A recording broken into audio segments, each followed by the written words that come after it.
செய்தியாளர் ராஜ்குமார் நம்மோடு தொலைபேசி வாயிலாக இணைந்திருக்கிறார். அவரிடம் பேசலாம். ராஜ்குமார், திமுக எம்எல்ஏக்கள் தற்பொழுது எந்த இடத்தில் குவிந்திருக்கிறார்கள்?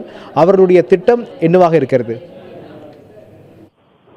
மகாலிங்கம், திமுக சட்டமன்ற உறுப்பினர்கள் தற்போது எம்எல்ஏ சேப்பாக்கத்தில் இருக்கக்கூடிய சட்டமன்ற விடுதி வளாகத்தில் தற்போது திமுக எம்எல்ஏக்கள் இருக்கிறார்கள்.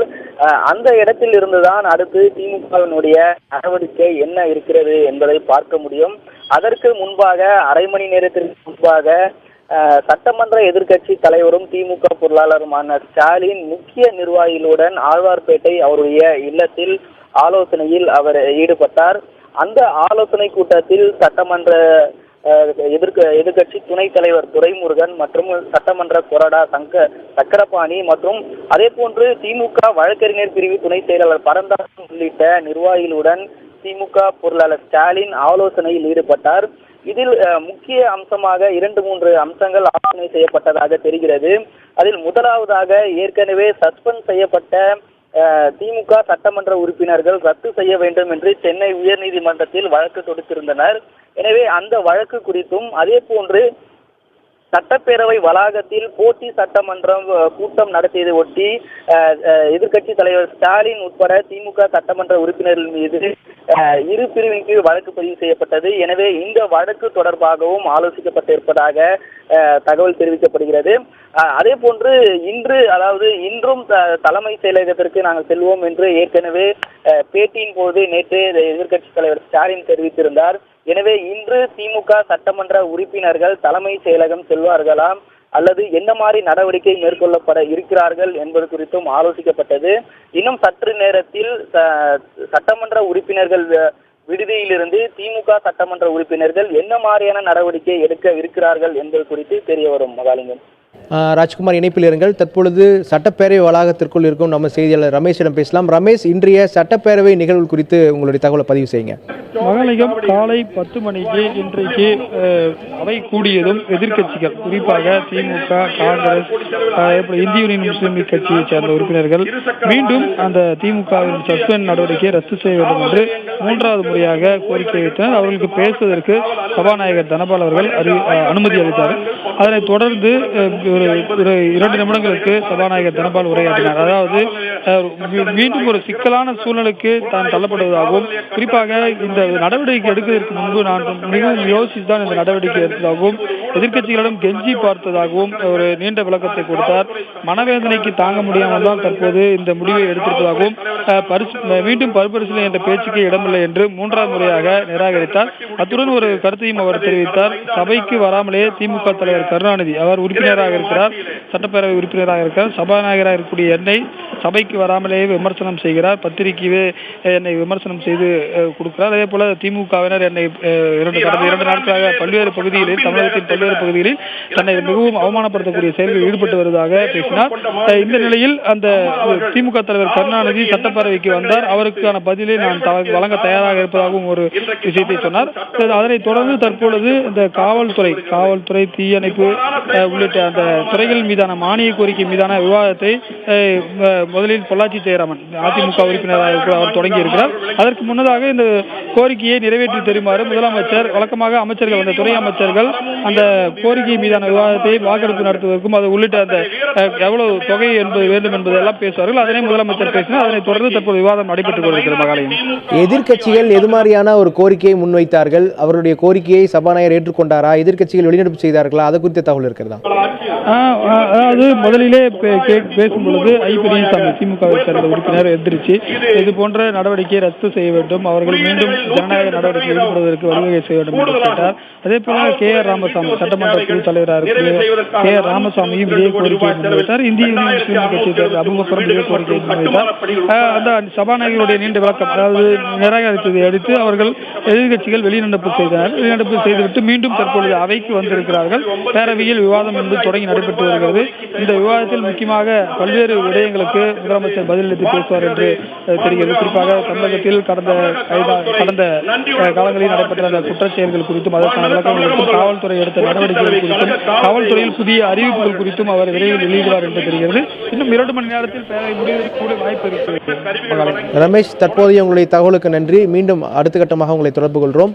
மீண்டும் நமது செய்தியாளர் ராஜ்குமாரிடம் பேசலாம். ராஜ்குமார், திமுகவினர் அடுத்த கட்டமாக இன்று 3வது நாளாக எது மாதிரியான போராட்டத்தை செய்ய இருக்கிறார்கள் என்பதுதான் பெரும்பாலான மக்கள் எழுப்பும் கேள்வியாக இருக்கிறது, எதிர்பார்ப்புமாகவும் இருக்கிறது. எனவே அதை அவர்கள் பேரவை வளாகத்திற்குள் வந்துவிடக்கூடாது என்ற நோக்கில் சுமார் 3000க்கும் அதிகமான காவல்துறையினர் பேரவையினுடைய அனைத்து வாயில்களும் குவிக்கப்பட்டிருக்கிறார்கள். ராஜ்குமார் இடம் பேசுவதற்கு முன்பாக நமது செய்தியாளர் பேரவை வளாகத்தில் இருக்கும் நம் செய்தியாளர் சுப்பிரமணியனிடம் பேசலாம். சுப்பிரமணியன், தற்பொழுது பேரவை வளாகத்திற்குள் எது மாதிரியான பாதுகாப்பு போடப்பட்டிருக்கிறது? பொதுமக்கள் சென்று வர மனுக்கள் கொடுப்பதற்கெல்லாம் தடை இருக்கிறதா? பத்திரிகையாளர் உள்ளே செல்வதற்கு தடை இருக்கிறதா? சுப்பிரமணியன்.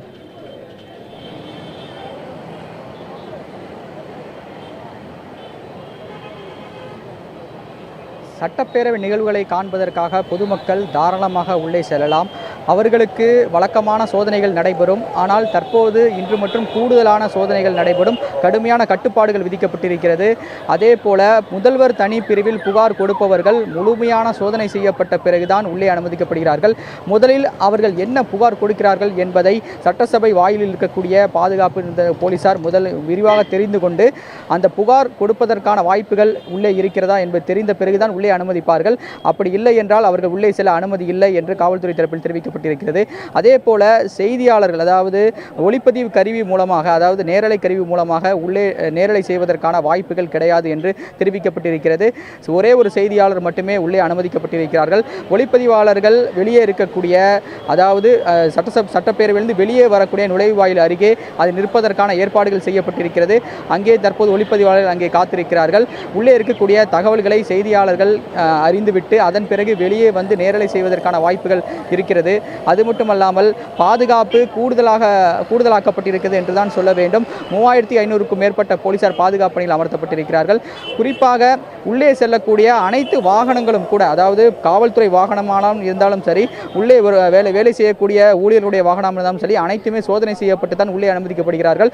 காவல்துறையினர் அந்த காட்சிகளை வீடியோவாக பதிவு செய்து கொண்டிருக்கிறார்கள். இதற்காக 10க்கும் மேற்பட்ட ஒளிப்பதிவாளர்கள் காவல்துறை சார்பில் அமர்த்தப்பட்டிருக்கிறார்கள். அவர்களும் இங்கு நடைபெறக்கூடிய அனைத்து காட்சிகளையும் பதிவு செய்து கொண்டிருக்கிறார்கள். மகாலிங்கம்.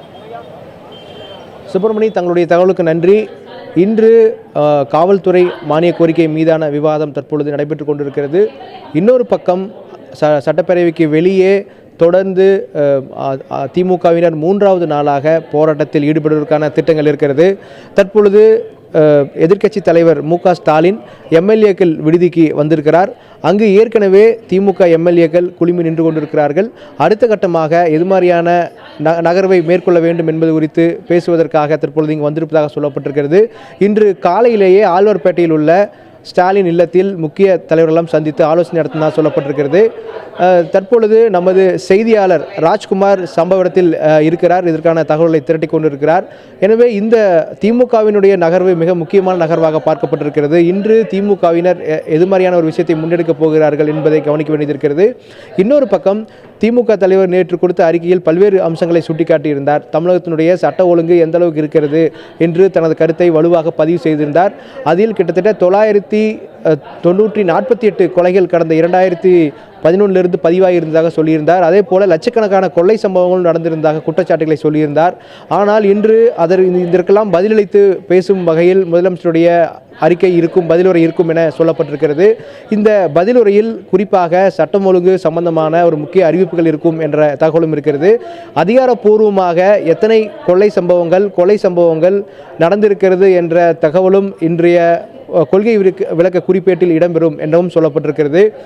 மேலும் இது மாதிரியான குற்ற சம்பவங்கள் நடந்திருக்கிறது, ஏற்கனவே நடந்த குற்ற சம்பவங்கள் எது மாதிரியான விசாரணை தற்பொழுது நடைபெற்றுக் கொண்டிருக்கிறது என்ற அம்சமும் இதில் இடம்பெறும் என எதிர்பார்க்கப்படுகிறது.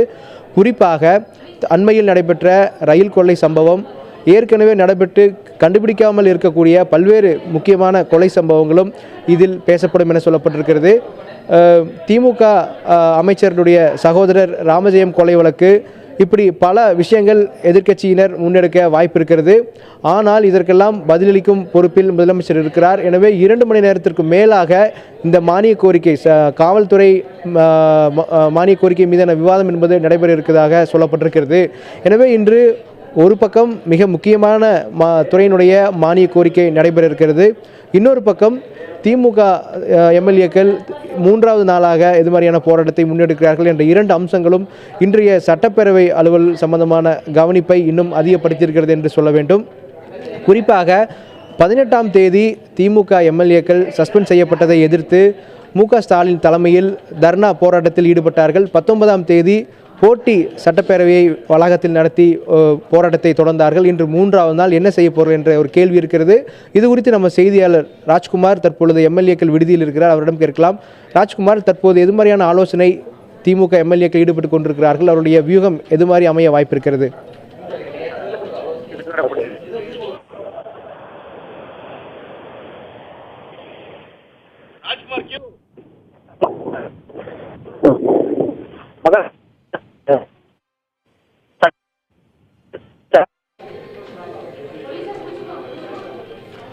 ராஜ்குமாருடைய தொலைபேசி இணைப்பில் ஏதாவது கோளாறு இருப்பதாக தெரிகிறது.